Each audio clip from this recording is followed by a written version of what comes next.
Welcome to another episode of Sounds Reasonable.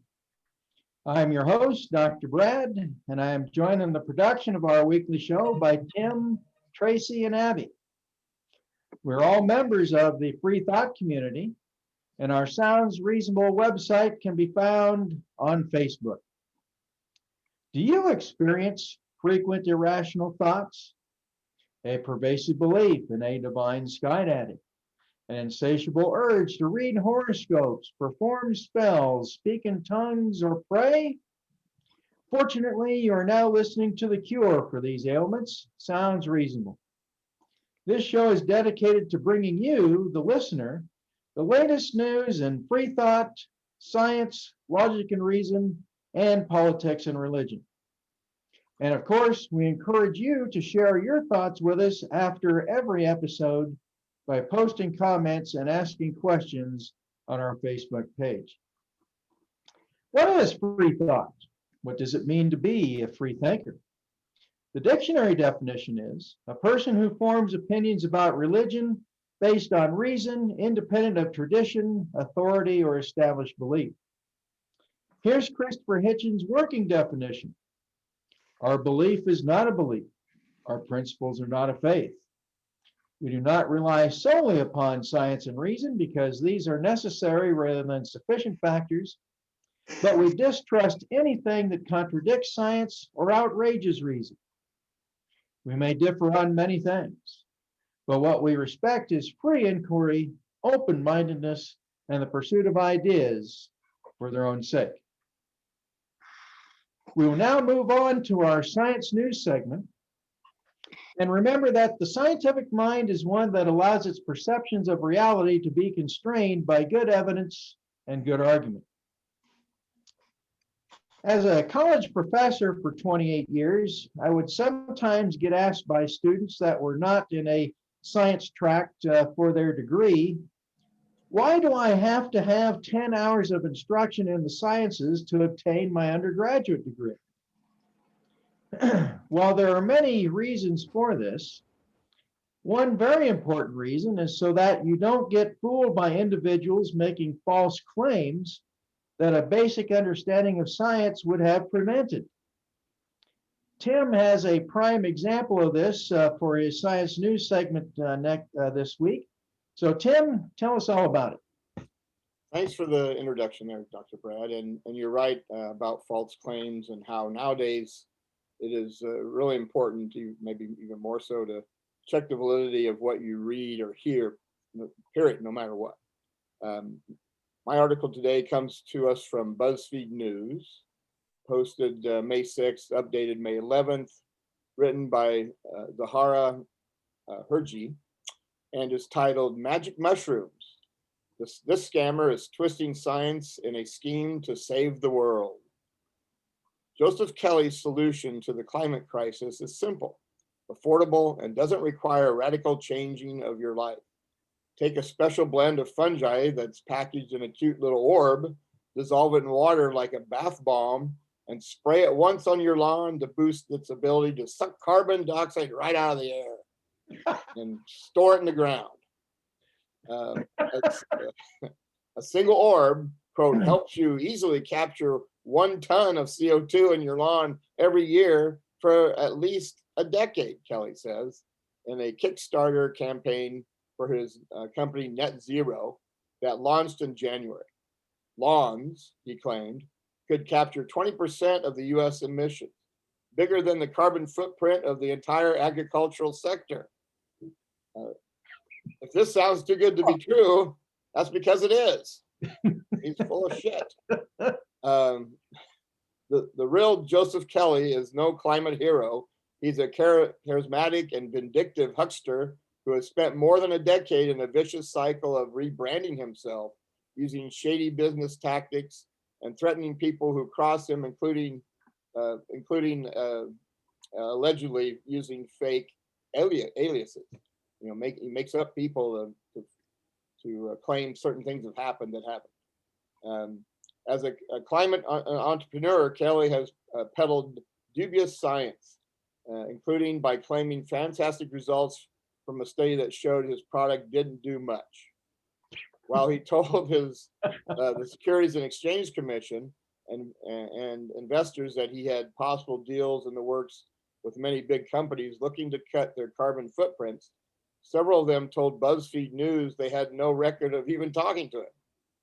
Most recently, Kelly spread wild lies about the fungi researcher who first criticized net zero's bold claims. Some of my favorite organisms and their ecologies are being dubiously exploited by this company's Kickstarter. Christian Schwartz, a researcher associated with University of California, Santa Cruz, wrote on Instagram in February. While scientists are discovering that fungi have many powers, from inducing psychedelic trips that can help treat depression to helping plants soak up and store carbon dioxide, Schwartz and other experts said that Kelly's claims about net zero don't add up. Schwartz detailed his full criticism in a blog titled uh, net, post titled "Net Zero's Mythological Snake Oil," which was signed by a group of scientists questioning whether mycelium, the root-like threads of fungi that extend into the soil, could help plants store as much carbon dioxide as Kelly claimed. Kelly's responded to these criticisms by aggressively attacking Schwartz in multiple emails on Instagram and on Kickstarter. Then USC Santa Cruz received an anonymous tip linking to a website claiming to be created by a 19-year-old woman accusing Schwartz of attempted rape. Several indicators strongly suggest Kelly created the website, including that his Gmail avatar is visible in a screenshot prominently displayed on the site. BuzzFeed News found evidence of at least 9 other allegedly fake identities linked to Kelly and his businesses. In one instance in 2016, his own lawyer accused his client of perjury and said that Kelly was, quote, likely engaging in a continuing criminal enterprise to defraud counts across the United States. The lawyer alleged Kelly had faked and then sued an online persona in a bid to have dozens of negative posts about him taken down. Kelly has threatened to sue Schwartz and 4 others who signed signed onto his blog post. At least 4 of Net Zero's former employees or collaborators and BuzzFeed News has talked to them, and they were saying that they were enticed or coerced into spreading false information about the company. And many of those would not comment on because they were afraid of being attacked, by suits and so on from Kelly. For Schwartz, a scientist who normally spends his days studying and teaching about fungi, what began as an effort to call out junk science has turned into a personal nightmare. Kelly's net zero scheme is scientifically bankrupt and perhaps pure scams, Schwartz told BuzzFeed News. This guy is not just uninformed, he is ill-intentioned. Before he upended Schwartz's life, Kelly was an entrepreneur named Joseph Chinook. And he had already gotten into legal trouble in 2006. He was convicted of a misdemeanor in Colorado of having sexual contact with a family friend who was a minor when he was 37. He was convicted again in Colorado in 2013, failing to register as a sex offender. He'd already been accused of creating fake identities using both his real name and the trade name Joel Cassaway, which he registered in Colorado in 2009. Kelly started a string of businesses that drew complaints from clients, including a Bitcom news site for which he allegedly created other fake aliases posting as journalists. One of Kelly's former clients even sued him, claiming that Kelly wrote an online post posing as a 19-year-old woman accusing the client of rape, which was settled out of court. In 2015, Kelly hatched a plan to save the planet. He helped launch the Navajo Bee Project in the spring of 2015, promising to, quote, heal the land around abandoned uranium mines on Navajo land in the Southwest by using natural beekeeping and mushrooms. excuse me, part of Kelly's inspiration stemmed from a famous mycologist named Paul Stamets in a popular TED Talk titled "6 Ways Mushrooms Can Save the World." The scientist explained how fungi can be used to remediate land, fight pest invasions, and counter disease outbreaks. Two key goals of the Navajo Bee Project, per the group's Facebook page, were to plant mushrooms on lands with possible radioactive contamination to dramatically jumpstart the soil's natural detoxification process, as well as to introduce bees to help boost the surrounding vegetation. The company raised $10,000 in its first year, enough to pay for roughly a few dozen families to get bees, hives, and training, according to Kelly. But tracing the organization's fundraising tactics raised questions about where the money went.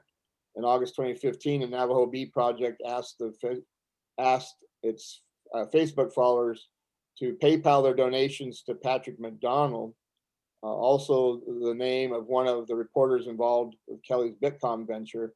BuzzFeed News has confirmed that McDonald's picture on Bitcom website was a stock photo and that the email no longer exists.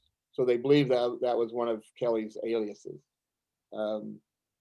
The next year, Jennifer Yellowhorse, an Arizona environmentalist whose ex-husband was Navajo, started connecting Kelly with local families looking for bees. Kelly started an online fundraiser, but Yellowhorse said none of the money made it back to her community. She wrote a complaint about the incident on the website Ripoff Report. And emails obtained by BuzzFeed News shows the Navajo Bee Project in the spring of 2016 was piggybacking on Bernie Sanders's presidential bid that year, using the email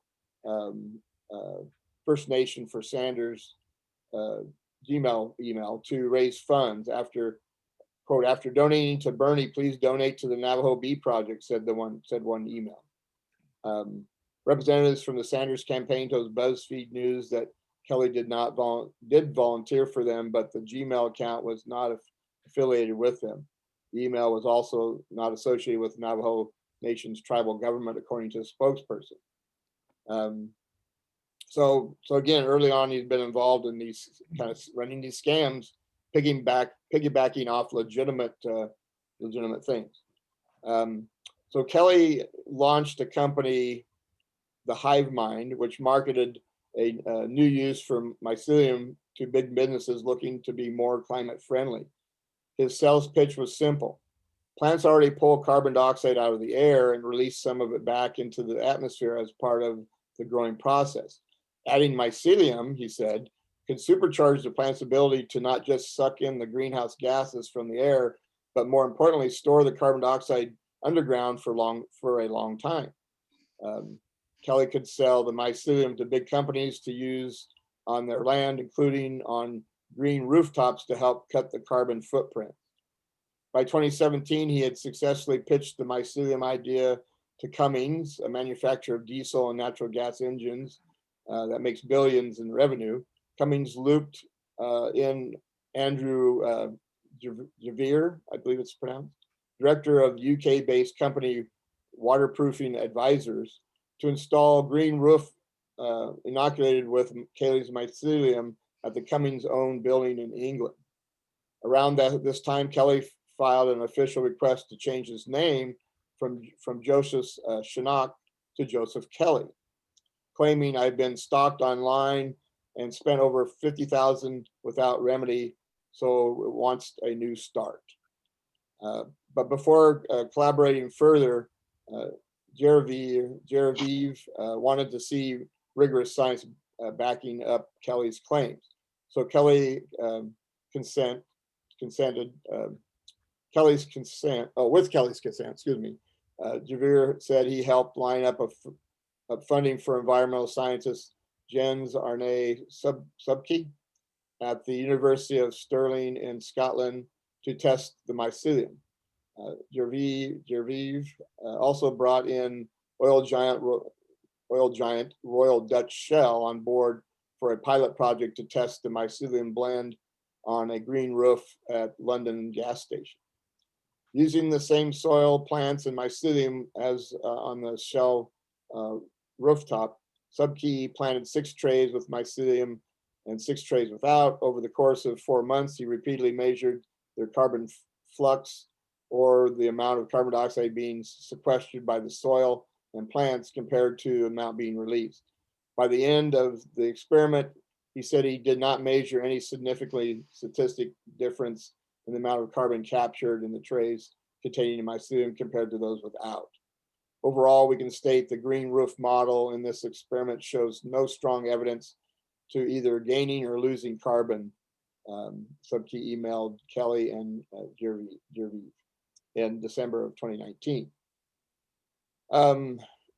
So obviously that caused a little bit of a stir that there wasn't any supporting evidence. At the time, Kelly pushed back against the Subkey's conclusions. I'm confused by the results, Kelly responded. So let's all jump on a call. Let's all get together and figure this out. And then subsequently he actually hired an independent researcher to do some testing as well. And of course, that also came back, not having any significant change in the carbon footprint there.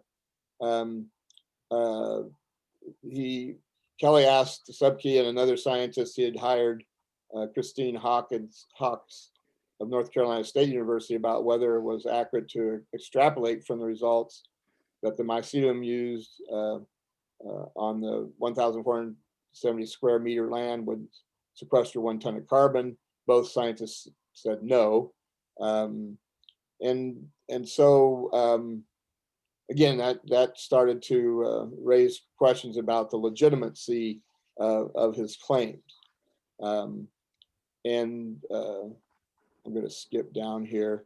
And it just kind of goes that his characterization of the study Subkey said was completely false and can't be based on information that has been gathered. But Kelly continued to claim that the results were really good. His studies are showing that it was actually absorbing carbon and helping reduce the carbon footprint.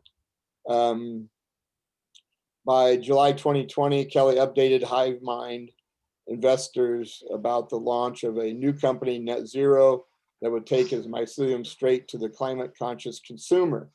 Due to the COVID shutdown, we have decided to launch a division that uses the same mycelium technology that we sell to Fortune 100 companies to everyday Americans, he wrote. Net Zero is licensing the technology from HiveMind, so HiveMind investors will profit from the success. In early January, Kelly launched a Kickstart campaign for Net Zero to sell his mycelium, now packaged as orbs that look like bath bombs, for $96. He promised crowdfunders a half-pound orb that would enable an average-sized American lawn to sequester 1 ton of carbon dioxide a year. Again, with no evidence to support that at all. As part of the Kickstart, people could pledge money to go towards another company he started called Sacred Rivers Climate Project. It would employ women in indigenous and disadvantaged communities to plant trees inoculated with the mycelium, which he claimed would sequester tons of carbon per year. Kelly has sold this idea to earlier investors as a way to monetize the new trees as carbon credits, where companies could pay Kelly to claim the climate benefit was their own.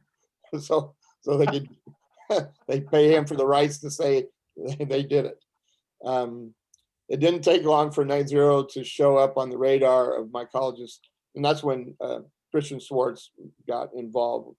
After this started happening, he said, "I kept seeing the campaign shared," and he told BuzzFeed. On a quick glance, the idea seemed to make sense. Almost all participant plants on Earth have a mutual beneficial relationship with fungi, Schwartz said, in which the fibers of the fungal cells wrap themselves around the tips and roots, plants, and exchange water and nutrients. But the deeper understanding of fungi revealed a lot of red flags in Kelly's claim.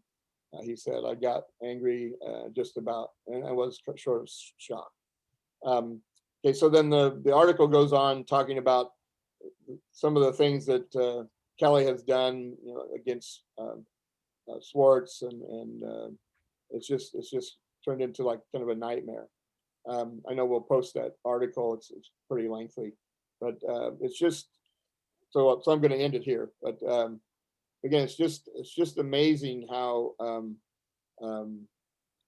well people believe things without the evidence, and then he just continues when the evidence he knows the evidence isn't there, but he just continues to push this claim that science is backing what he's saying as far as the ability to reduce the carbon footprint. So, what do you guys think? Yeah, well, I'm sure that Abby in her biology classes teaches students that it's green plants that are involved in photosynthesis, not fungi. Yeah, I mean, fungi are heterotrophs, guys. They consume organisms, just like, I mean, not just like people do, but in an enzymatic way. So yeah, that's not helpful. I mean, they do in a sense help with plant growth. We know that there's a lot of symbiotic relationships between plants and fungi. But as far as increasing carbon dioxide, that doesn't make a lot of sense. But I think it's just one of those examples of someone basically using people's ignorance to try to make money, and I mean, I feel like this is sad, but this is just another example of that. Well, sorry, just real quick, Tracy. Then those orbs, I mean, they are using mycorrhizae, and a couple different species of mycorrhizae. So of course, in some situations, plants are going to grow better, but which makes it look like, oh, they're got to be growing better. It's doing something but it's not doing, it's absorbing CO2 to build the plant, make more of the plant, but not store it in the roots and keep it in the ground for eternity. Oh yeah, that whole statement makes zero sense, and in that sense, like, no, that's not long-term carbon storage. Plants are not long-term carbon storage. That's what fossil fuels are. So let's stop doing so much of that. So, I mean, I think if we really want to reduce carbon emissions, we need to leave those long-term carbon storages alone. That would probably be the most helpful in this situation that we're in. Go ahead, Tracy. Oh, I was just going to say, we all love mushrooms, but not really for that reason. So they're good to eat too. Yeah. They're good to eat too. Or did we do that story about the guy that injected them, right? We did that crazy story. Oh yeah, that we can all appreciate mushrooms, but yeah, I they have their place. They do have their place, and not in needles. I think the guy that had this idea formulated it while he was on mushrooms. But not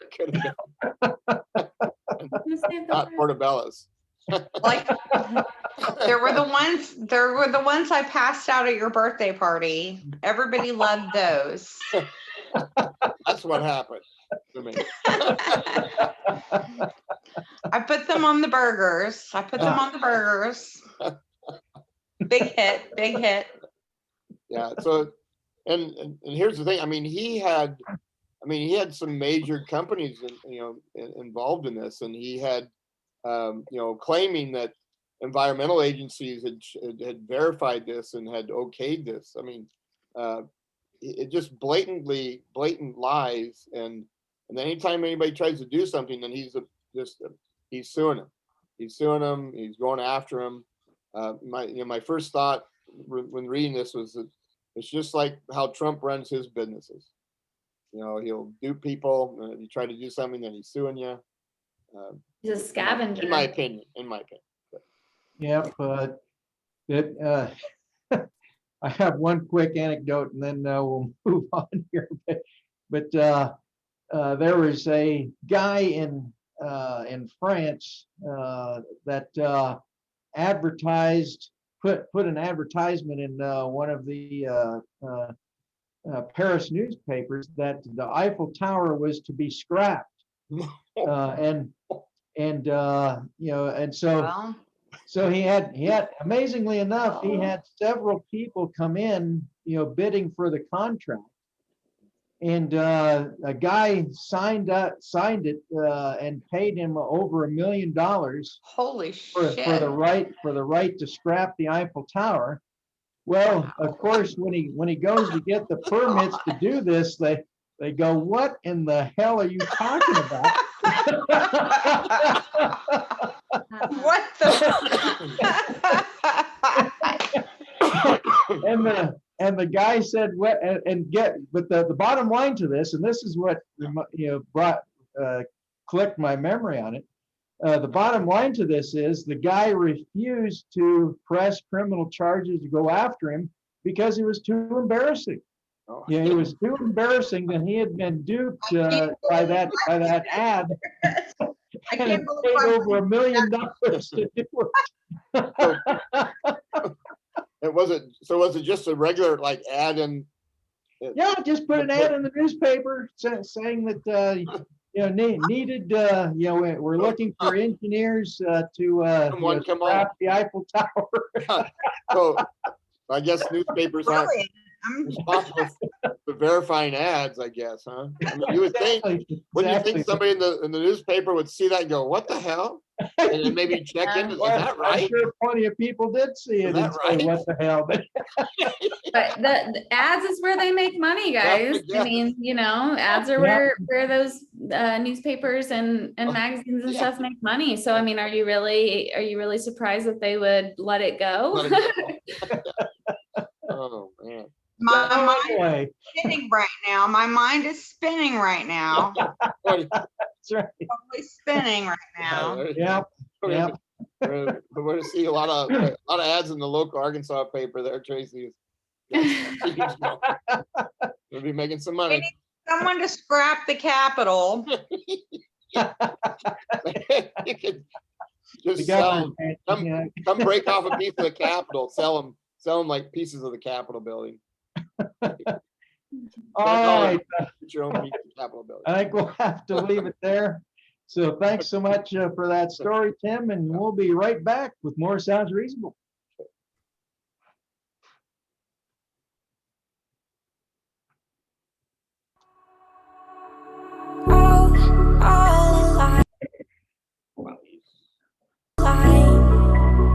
The devil's in the detail, lingered inside. Oh, a holy crime. But how can I hide you without an alibi? It's a lover's fight without an alibi. You took my innocence. I can't wait no longer. I'm playing with the monsters. Everything that brought me alive. Though we're all like nonsense, playing with the monsters. They brought me alive, but got no alibi. It's a lover's fight without an alibi. You took my innocence without an alibi.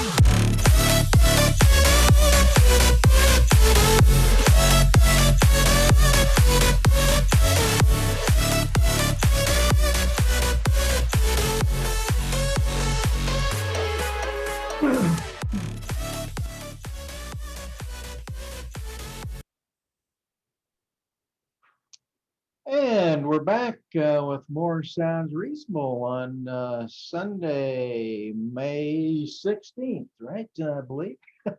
So kind of lost track of the days here recently, but anyway, that's a personal matter and we'll leave it be. So Isn't it amazing that churches require money to be maintained and run? You ever think about that? Why is that? One might think that an organization dedicated to the glorification of a deity of some kind would be rewarded sufficiently by that deity that earthly monies would not be required. However, it appears that is not the case, at least with the American Catholic Church. Abby has the story. So Abby, what type of financial difficulties are our Catholic friends in? Well, basically, people are being stingy, not giving up opening the wallets for the Catholic Church. So, guys, they need money too. They need to live in fancy houses and drive nice cars. So this article is from The Friendly Atheist by Terry Firma on May 9th, 2020. So a little older, but Catholic news agency rings the alarm bell. The U.S. church is going broke. So I'm kind of curious now whether this is something that's still happening, or if people remedied this situation. It says, even in ordinary times, Catholics are not known for generosity to parish collection plates. That's not me maligning penny pinching believers. That's a direct quote from an article over at the Catholic News Agency written by editor-in-chief J.D. Flynn that talks about the United States Catholic Church going broke. Flynn doesn't say the church might or may or could, is going broke. The Center for Applied Research and the Apostolate estimates that Catholic families registered in a parish give an average of $10 each week in offertory. By most estimates, that amount has been on the decline since since the 2018 sexual abuse scandal, which has prompted widespread frustration with bishops among active Catholics.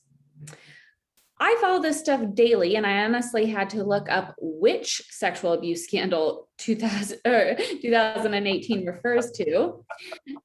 In the last 2 or 3 decades, you could pick any random year to talk about a breaking child fucking scandal in the Catholic Church, and you'd be correct. There'd be one. Figurative or literal?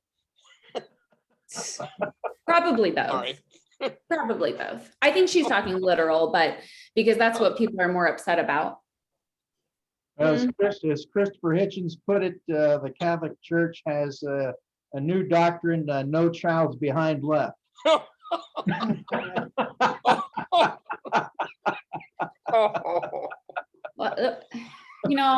that's one of those times where you're like, if there's a God, why the fuck is he letting that happen? So that's one messed up person. Or I don't even know what that person, supernatural thing. Anyway. Devil's everywhere, Yeah. Oh, okay. Can't fix everything, I guess. Yeah, they're nice comeback. I imagine none of those things outrages increase Catholic believers' enthusiasm to give money to the church. Likewise, the occasional reports of higher ups living in conditions that vary from great luxury to obscene splendor must have cooled donors' ardor. From that $10, parishes pay their priests and lay personnel, including insurance and retirement costs, fund religious education and other ministries, maintain old buildings, and if they have a school, subsidize its operations. In recent years, parishes have made efforts to increase their online giving revenue, not in anticipation of a pandemic, but because online giving income is more predictable than parish offertory. And predictable income makes it easier to budget. Still, most studies suggest that online giving makes up only a small fraction of revenue for most parishes. In short, even when people can actually go to Mass, the margins in most parishes are thin. So that was before the coronavirus. Now, parishes across the country have already laid off or furloughed employees. Federal payroll aid is intended to cover a short-term decrease in revenue stemming from the immediate work stoppages of recent months. It is not designed to cover the long-term decrease in giving and could be occasioned by a lengthy faltering of the American economy. And while the stock market tends not to impact parish offertory, unemployment rates are generally thought to have significant effect on the collection plate. This means that alongside a long road to job recovery for the country, most parish jobs will be slow to come back, and some are unlikely to come back at all. And I'd just like to point out that that alone identifies that most of the money going into churches are from poor people who really shouldn't or can't afford doing that in the first place. But, you know, as the rich get richer. Yeah, that's exactly right, Abby. It is a vicious cycle, that the poor turn to the church for help, and then the church gouges them for asking for help. The other thing that, and you mentioned it, the other thing that has really ticked myself off, and I know a number of others, is I still believe that we're supposed to have state church separation in this country. Mm-hmm. So what in the hell is the Catholic Church doing getting federal relief monies? Yep. Remember, well, I think we all pretty much know that separation is in word only, and most of the time not even in word, but that we did that story where they got into the COVID money too. That's a small business assistance. Yeah, good money underhandedly, and then of course now they're and it's going on in Nebraska where you have those trying to get bills passed where tuition that they pay could be, a tax refund or tax break on the tuition that they pay to not just Procro but any private school. They're trying to get bills like that going, and again trying to take state aid to public schools directly away from public schools and funnel it, with vouchers and all that kind of crap to private schools. Yeah, and I think on the surface, some people think, school choice, okay, that sounds like a good idea. But specifically in places like Nebraska, there really are no charter schools that are not religiously oriented. And so it's especially damaging in places like this because it really does mean they're funneling funds from public schools into churches. And that's, come on, like that. And they don't have to follow, they don't have to do state testing. Mm. They don't have There's no accountability, really. No accountability. Yeah. No state guidelines Mm-hmm. at all. So if they're going to want that money, then there's got to be definitely some changes to where there's testing. They're supposed to start taxing them as well. So. Could be. Yeah. So back to the article, like parishes, dioceses have begun announcing layoffs and furloughs, but those measures may not be enough. Several dioceses have announced the end of their diocesan newspapers, reduction in priest salaries, or begun passing on greater share of healthcare costs to the employees. If, as projected, the economic downturn is long-lasting, there will be other measures. Dioceses are likely to halt all renovation projects or new constructions, sell off properties, shutter ministry centers, and neglect long-term obligations, including self-funded priest pension plans, many of which are already underfunded. Well, maybe it is kind of like government, I guess. Some of those measures simply pass the cost of the present onto the future. They will need eventually to be paid. The economic downturn likely forecasts more diocesan bankruptcies, the closure and sale of parish and diocesan properties, and financially poorer presbyteriate and considerably smaller ministry staffs at every level. Flint touched ever so briefly on the 2018 sexual abuse scandal. Absent from his article, though, is any mention of the colossal sums that the church has had to pay to the victims of child sexual abuse. That and the related bankruptcy proceedings for diocese after diocese can't have made, there's a typo there, the financial picture any rosier. Because I'm all about helping my fellow man, I have a solution for the beleaguered church, but it lies with the Vatican, not the church-going families and their doubtful willingness to open their wallets wider. It's simple. The Mother Church can have a global fire sale, sell the marble sculptures, the precious paintings, and the medieval tapestries, sell the illuminated manuscripts, the secret papal account books, and the rest of the Vatican's historic papers, sell the jewel-encrusted altars, thurbials, the crucifixes, sell the gold-clad cathedrals, sell the cavernous convents and monasteries, cash out the stock and bond portfolios. Start there. If that doesn't yield enough to accommodate Catholic clergymen around the world at the level to which they've become accustomed, here's my second suggestion. The Pope can encourage priests to live like itinerant preachers, much like the God man they claim to follow. Perhaps they can go around with an alms bowl like some of their Buddhist counterparts and crash on Samaritans' couches. That I could respect. How many of them would choose such a life? 3%? 5%? Those who decline and those who accept will reveal exactly how serious they are about their faith and their professed calling. I was just envisioning the priest and the homeless on the corners of the street panhandling for money. They're gonna be fighting territories. No, that's my corner. When I read stories like that, though, it's kind of, it does make me think a lot about how church is run as a business, and those top CEOs or top, clergymen or whatever, those are the people that are really sacrificing everybody below them to be very wealthy. I mean, be in a situation where they are living a life of ease and comfort.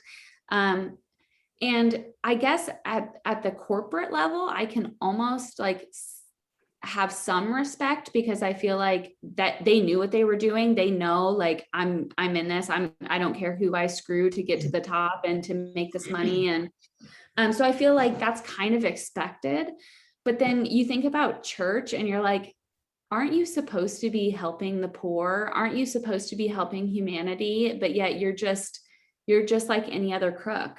And so you're making it worse. Yeah. And you're lying, you're manipulating people, to get to that point. And it's like, at least if it's a corporation, you can see that was their goal. They're not hiding it. But as a church, people that are high up in the church, it's like, you're literally manipulating the people who need help the most to get the life that you have. And that's, to me, sickening. And what's wrong with organized religion, or one of the things that is organized religion. And they use their Catholic charities, which the Catholic charities do a lot, but that's just they're kind of their front, because it's a lot bigger than that. And if you think about it, I think I wouldn't be surprised that I think the televangelists probably use the Catholic Church model. They just wish they'd been in business as long as they have. Right, exactly. And then, one other thing I was going to mention is that, maybe if they do have to start paying for some of their health care, maybe they'll get on board with the universal health care, like the rest of the Western world have, and Affordable Care Act will become expanded to cover everyone. That's a silver lining, Tim. Yeah, that's quite cool of you. Yeah. I like that. I like how optimistic you are. I think we needed a little bit of that. Yes. No, just to show you how crazy it can be, the popes used to drink diamond dust. Now, the reason they did that was because it was thought that diamond dust would prolong life. Well, actually, it was poisoning them. Don't. I got excited for a second. I thought diamond dust. Shit out a lump of coal. Yeah, but they would literally give the Pope diamond dust because they thought it prolonged life. Again, it just shows the hypocrisy that they don't really truly believe what they're telling. Why worry about prolonging your life if what you prepared yourself for is supposed to be so much better? Exactly. There you go. Yeah, So true. that's so true. So So anyway. true. Well, Abby, thanks so very much for that Yeah. story. And if you have to leave us and head to your mandatory volunteer Yes. work, I have to go to my mandatory volunteer work, which is probably an oxymoron. I'm pretty sure that was like I think that would be an oxymoron. Yes. Yes. but I guess as a teacher, we give and we give and we give, and that's it. You'll be Yeah. rewarded in the end in heaven. Oh, in heaven, yes. I just need to wait. I need to That's wait. right. You get your gotta be just reward. patient for that reward, Abby. You Yes. screwed my entire life so I can live free and peaceful and gloriously in heaven. Yes. I forget. Frolic Sorry. and play in heaven. Yes. Eating diamond dust Exactly. or snorting it or whatever they did with it. I don't know. That's what I was gonna have for lunch, and Looking for that fountain of youth. I'm gonna take it off. All right. Turn the well, diamond dust off. Bye, guys. Enjoy the rest of the next week, show. Abby. Yeah. All Bye, right. so Abby. Stay with us. We'll take another short break and be right back with more Sounds Reasonable. Come on.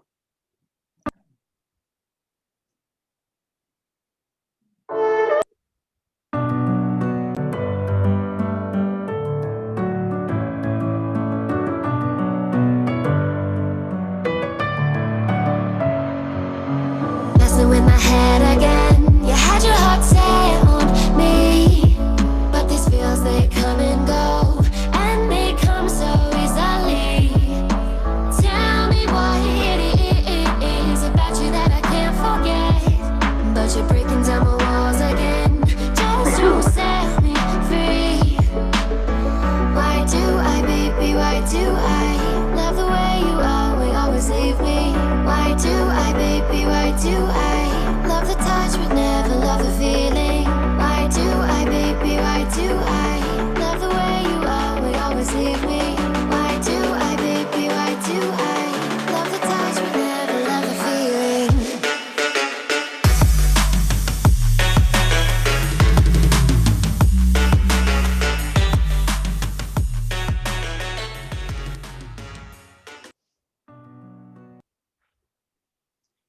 And we're back with more Sounds Reasonable. The date of January 6, 2021 will be a day of infamy and will be remembered for open rebellion by Trump supporters to attempt to overturn the 2020 presidential election results. As bad as that day was, believe it or not, it could have been worse. Liz Cheney may have prevented a military coup attempt to keep Trump in power. Now, the story I'm going to relay today comes from the Raw Story. It was authored by Bob Brigham and published on May 6th of this year, and is titled, Liz Cheney Secretly Organized Key Move to Block Trump from Using Military to Overturn Election. Representative Liz Cheney, of course, a Republican of Wyoming, was the organizer of an open letter by all living former defense secretaries against the military intervening in election disputes. The revelation was made to Susan Glasser of the New Yorker by Eric Edelman a friend of Cheney's who served as an advisor to her father. Cheney's rupture with the House Republican Conference has become all but final in recent days. And of course, now it is final. She has been removed from her leadership role. But it has been months in the making.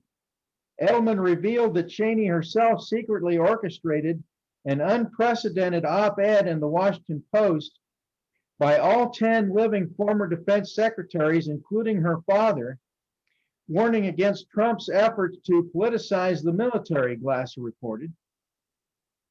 The Congresswoman not only recruited her father, but personally asked others, including Trump's first defense secretary, Jim Mattis, to participate. She was the one who generated it because she was so worried about what Trump might do, Edelman said. It speaks to the degree that she was concerned about the threat to our democracy that Trump presented. The Post op-ed appeared on January 3rd, just 3 days before the insurrection at the Capitol, she reported. It wasn't the only action she took, however. Little noticed at the time was another Cheney effort to combat Trump's post-election lies. A 21-page memo written by Cheney and her husband, Phil Perry, an attorney, and circulated on January 3rd to the entire House Republican Conference. In it, Cheney debunked Trump's false claims about election fraud and warned her colleagues that voting to overturn the election results, as Trump was insisting, would set an exceptionally dangerous precedent. But of course, they did not listen. Even after the storming of the Capitol, 147 Republican lawmakers voted against accepting the election results, Glasser wrote. The joint letter was signed by Ashton Carter, Dick Cheney, William Cohen, Mark Esper, Robert Gates, Chuck Hagel, James Mattis, Leon Panetta, William Perry, and Donald Rumsfeld. And if you're familiar with the people in that list, you can't get much more conservative than the positions those individuals took through the years.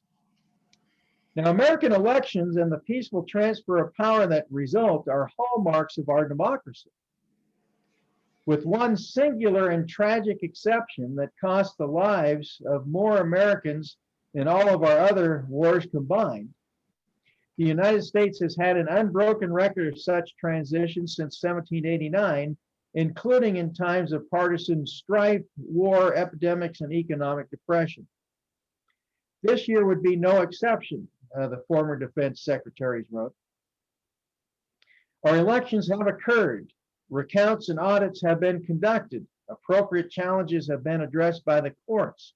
Governors have certified the results, and the Electoral College has voted.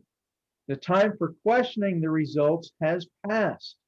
The time for the formal counting of the Electoral College votes as prescribed in the Constitution and statute has arrived, they explained. As senior Defense Department leaders have noted, there's no role for the U.S. military in determining the outcome of the U.S. election. Efforts to involve the U.S. armed forces in resolving election disputes would take us into dangerous, unlawful, and unconstitutional territory.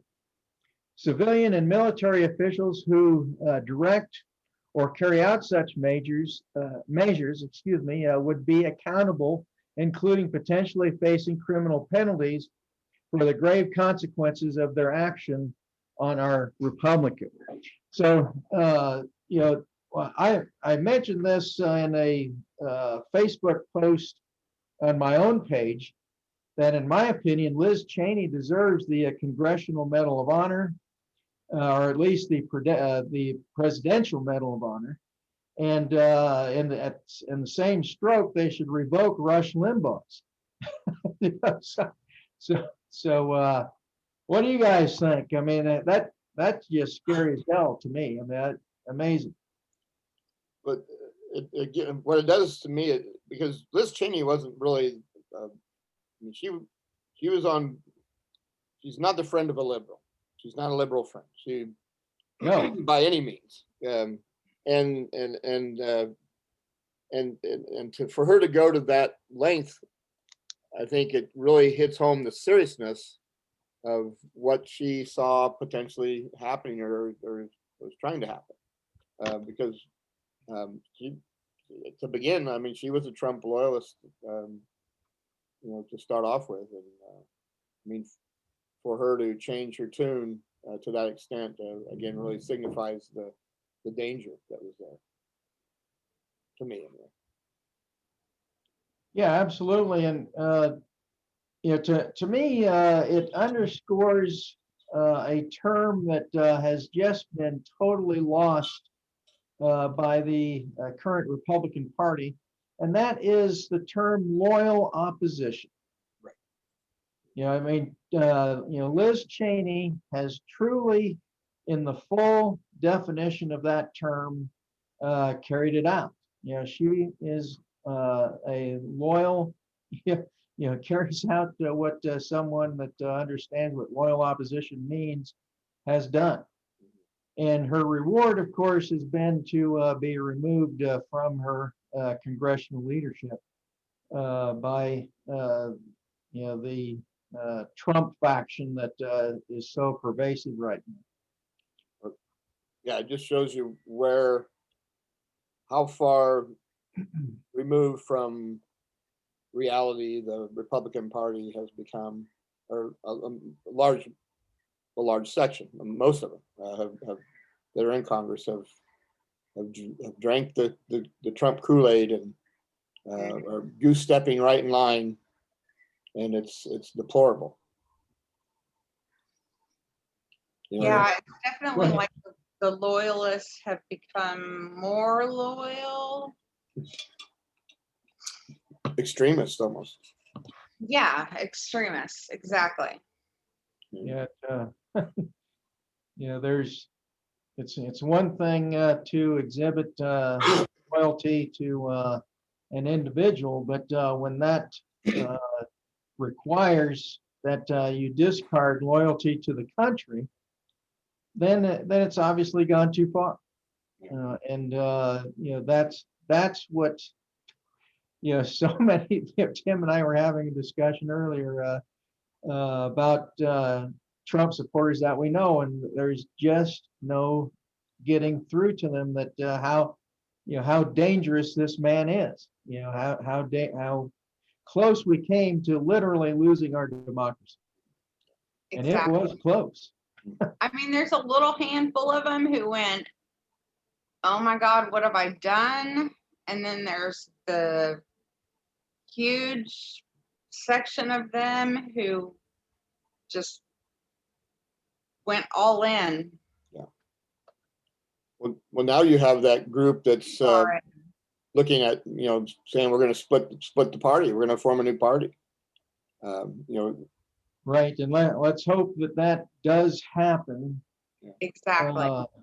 Because like I said before, if you siphon off, say, 5 to 7% of the Republican vote into a third party, they'll never get elected again. Right. Never. Mm-hmm. They can gerrymander all they want. Their sections will just be too small for even that to work. Yeah. So yeah, I really hope that happens so that they basically have to dissolve and start again, because that's what's needed. We're thankful in Arkansas that our governor, Asa Hutchinson, is like a sane person. Yeah, unlike ours. Yeah, unlike our governor. He's making some like good decisions. He's like, okay, well, I don't agree with Trump, but I'm still a Republican. And he's making some good choices. Well, except the whole part about ending unemployment, the supplemental unemployment. Oh. I got to go to work now.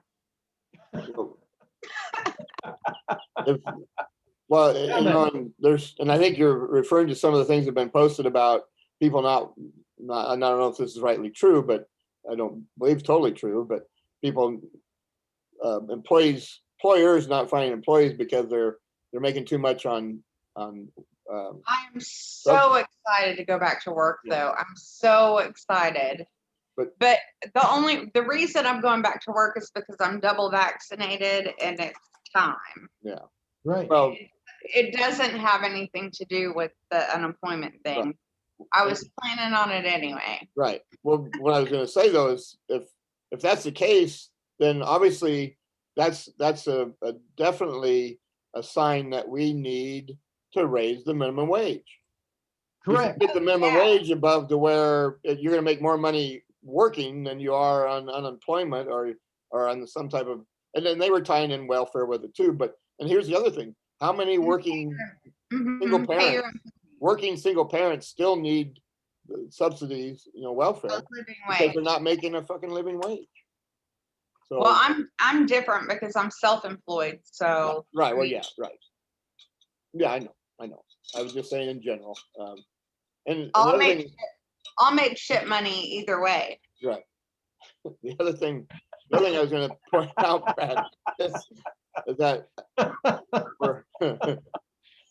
we're to a point. We're getting to a point where there's not enough. There are going to be people that don't remember how government really used to work. How the parties would get together and iron out their differences and come up with a solution. Instead There are a of lot of people out there instead of just being dead set to try to frick everything up for the other party that's in power. a lot of people out there are going, how am I going to live now on minimum wage? So there's going to be, I hope that's a big push by the populace to say we need to raise the minimum wage. You think about it, and Brad, I'm sure you're the same way. What's it right now? Is it $7 an hour or $9? What is the minimum wage? I have no idea. I haven't worked In Nebraska? Yeah, or just the federal minimum wage. Yeah, I haven't been in the workforce in a long time. I think it's $7.50, isn't It's it? still $7.50. Well, back when I was a junior in high school, or maybe even junior and senior high school, I mean, I was working for $2 an hour or close to that. And so we're talking back in the, let's say 76, 77, 75, $2 an hour.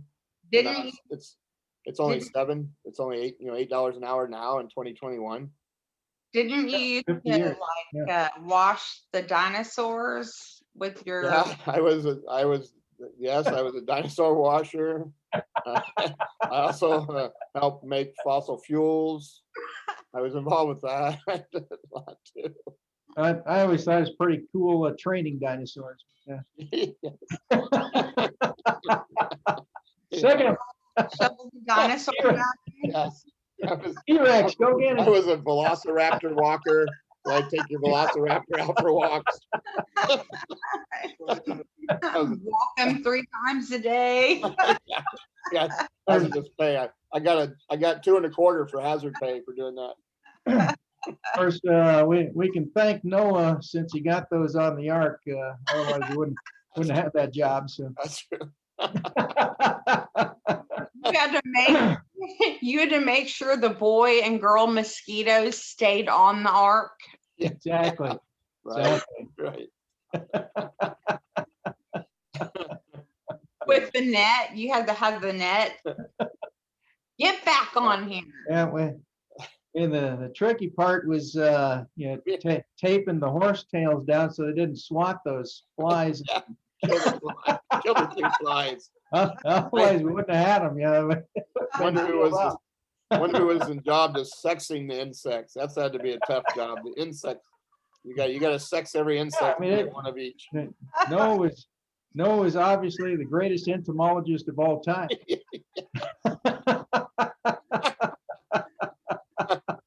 Let alone the botanist. Yeah, exactly. All right. Well, I think we're getting a little off topic, so we'll be right back with our crazy story of the week. What were we talking about? Oh, that wasn't it. I thought that was a crazy story. All right. Oh, I'm done here. See you later. We'll be right back. Hmm.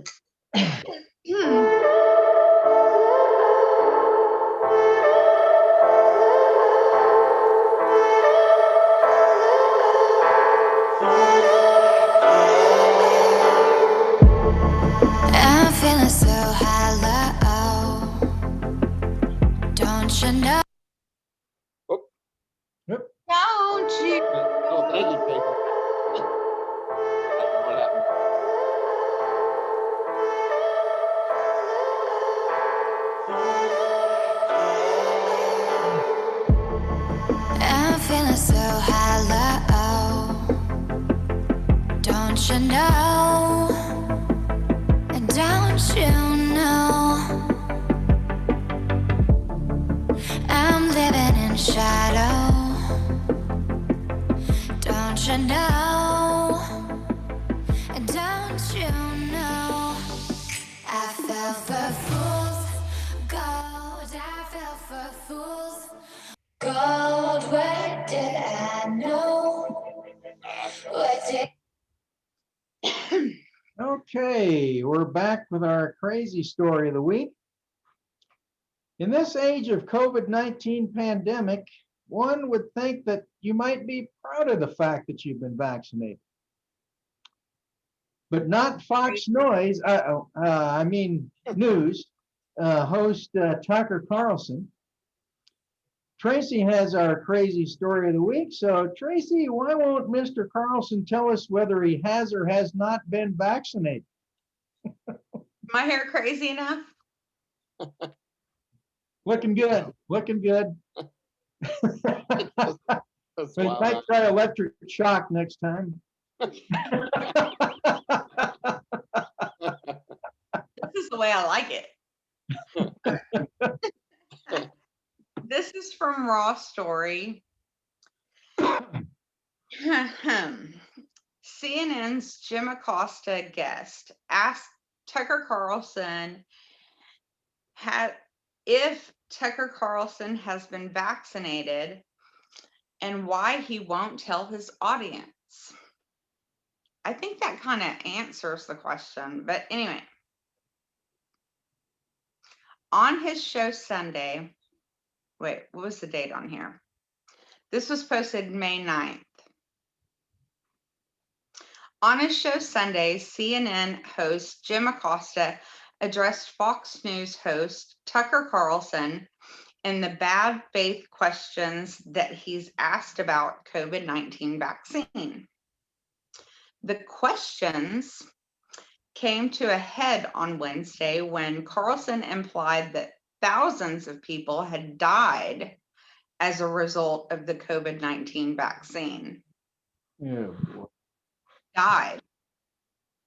In fact, what was found is that because elderly people were prioritized to get the vaccine, some of them died as a result of their age or illnesses in the weeks that followed.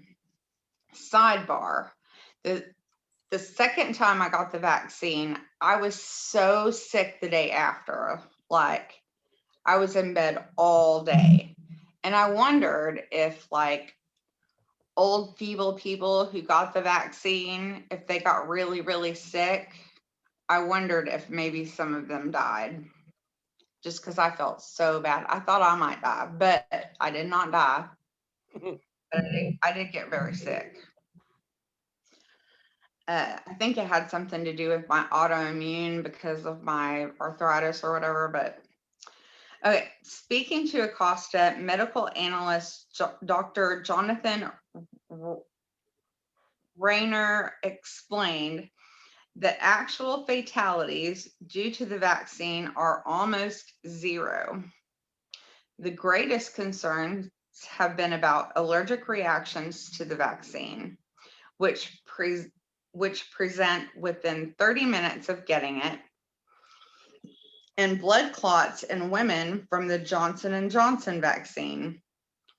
Death from the virus is significantly higher than death from the vaccine, he explained.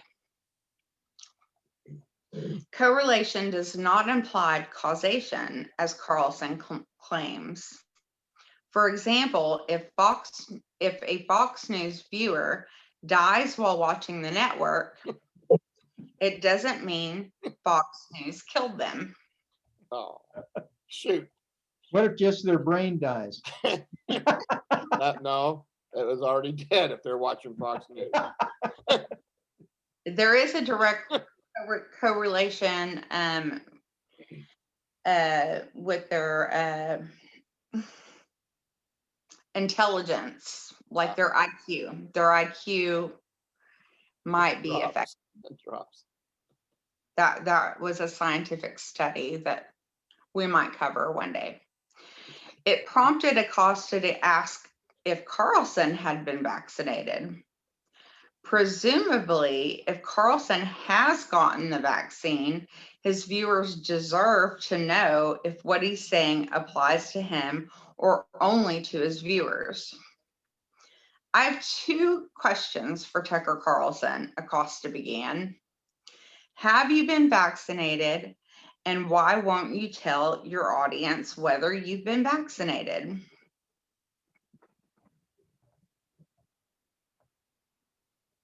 And that's the end of the story. Do you guys think he's a hypocrite?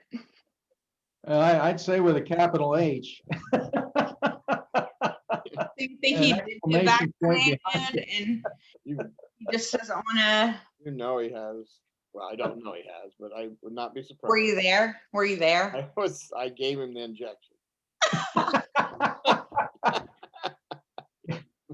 It's too bad you got the syringes mixed up. You know? Yeah. That wasn't the vaccine. Yeah. That's it. I mean, it's so obvious why he has not told his audience, because Trump never publicly got his vaccination. He is vaccinated, but he didn't do it in public. He didn't tell people, yeah, hey, I got the vaccine, you should too. And so because that was Trump's stance, of course Fox Noise can't publicly endorse getting the vaccine. Fox Noise. Or as I will also sometimes refer to it as cluster fox. Cluster what? Cluster fox. Cluster Fox. That's good. I love it. That's good. Yeah. Well, yeah, thousands. No, there's been some connection. I know I saw a figure in the United States. Was it maybe 77 or maybe less? But no direct correlation. I mean, a connection, but no direct correlation to vaccination and death. So it's just. I think just make up these numbers. It's crazy. I think some people get ill after this. I've heard of people getting sick after the first one too, and I got sick after the second one, but I don't think people are dying. I have not seen any credible evidence at all that has shown that there are deaths as a result of receiving the vaccine, right. Or any vaccine for that matter. Maybe you get the vaccine and you're walking out to your car and you're not looking both ways. Right. You can't hit. Well, some of those that early on that were in England, right? I mean, they had given those vaccinations to terminally ill patients. That then the immune response. Why?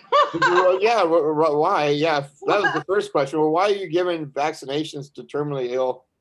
Totally wasting those vaccines. Well, I mean, yeah, they're health compromised already, and then you give them a vaccination that's going to trigger their immune response. That probably led to didn't help them. It was unnecessary. Anyway, yeah. So there's just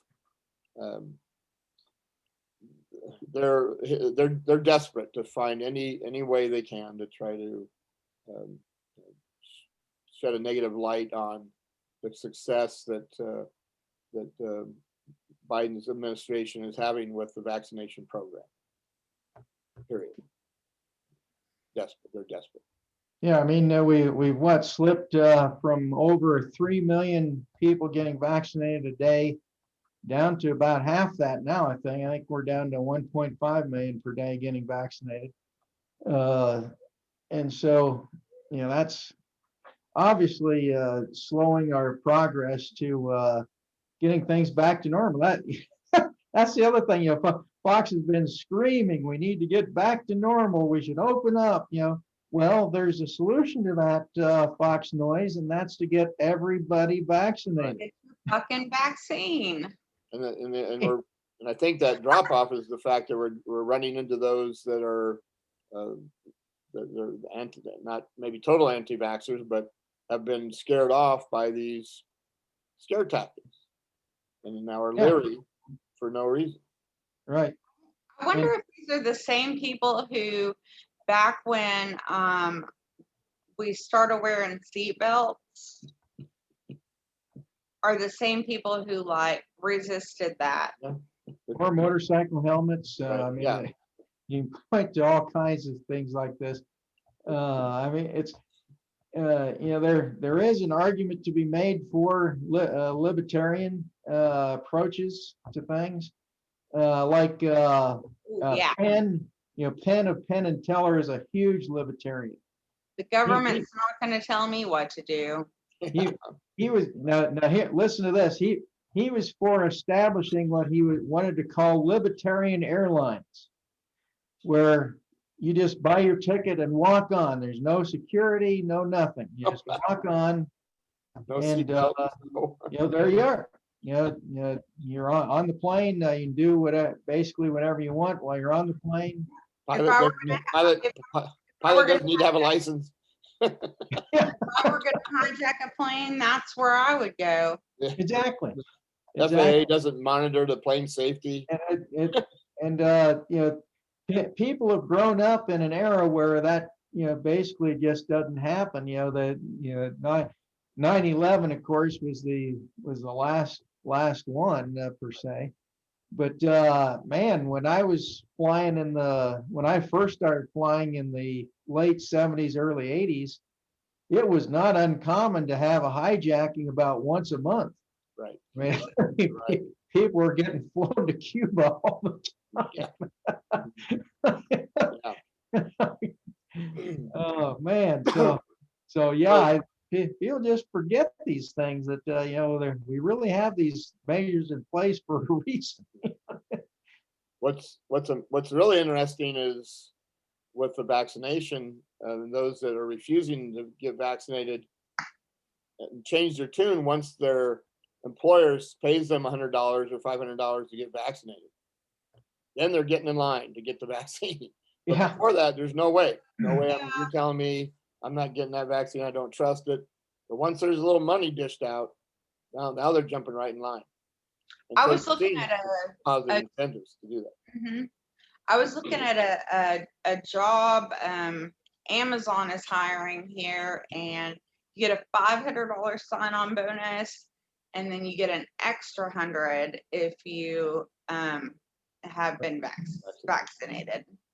What isn't the West Virginia governor that's offering $100 savings bonds for everybody that gets vaccinated? That's right. Yeah. I think it is. Hey, you do whatever if that's what it takes. If that's what it takes. But it just shows though how how faulty their rationale for not vaccinating. I mean, if you can be swayed because you're going to get now $100, then obviously you weren't really adamant about why you didn't want to get vaccinated. No. I didn't apply for that job though, because the hours were 1 o'clock in the morning until 11 o'clock in the morning. Yeah, third shift, huh? Mhm. I don't know what shift that is. 1 o'clock in the morning until 11 o'clock. That's 10 hours. Yeah, that's Yeah, that's a 10-hour shift. Right. You'll have to work. Maybe you'll have to. Was it just 4 days a week though?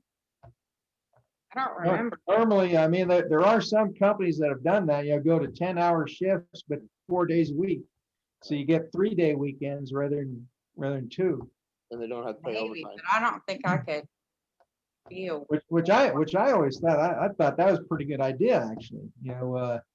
Have 4 10-hour days as opposed to 5 8-hour. But anyway, I think we'll probably wrap the show up there. So Tracy, thanks so very much for our crazy story. So that will wrap us up for this week. If you've enjoyed our program, please pass the word to your friends and associates.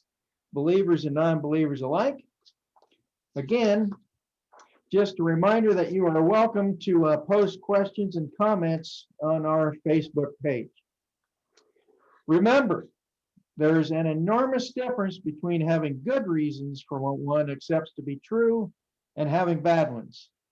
Incidentally, this is the only distinction one needs to become a strict atheist. This has been Dr. Brad for Abby, Tracy, and Tim saying so long.